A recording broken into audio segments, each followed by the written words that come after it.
आमच्या घरी झालेलं हळदी कुंकू कसं झालं तुम्हाला सांगते. हे बघा, तयारी बघा आमच्या घराची कशी भारी दिसते की नाही. एकदम चकचकीत करून ठेवलं आहे आणि हे लावण्याने केलं आहे. घर तर चकचकीत केलं आहे, पण मम्मी बघा कशी करते मेकअप. छान दिसते आहे ना. आंबाडा मी घालून दिला आहे बरं का.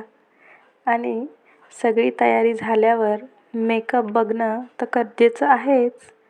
मग काय, काकू आली, तिच्याबरोबर हळदी कुंकू झालं आणि त्याच्यानंतर एक एक करून सर्व गल्लीच्या बायकासुद्धा आल्या आणि असा पूर्ण आमची संध्याकाळ हळदी कुंकवामध्ये निघून गेली. आणि तुम्हाला माहिती का आम्ही वाण काय वाटलं? तर आमचं वाण हे दरवर्षी फिक्स असतं आणि ते म्हणजे 1 किलो पांढऱ्या रांगोळीचा पुडा.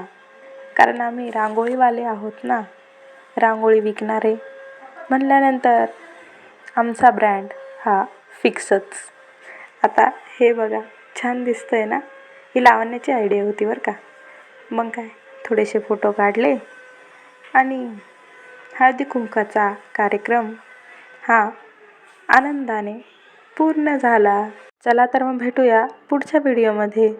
तोपर्यंत सर्वांना बाय बाय.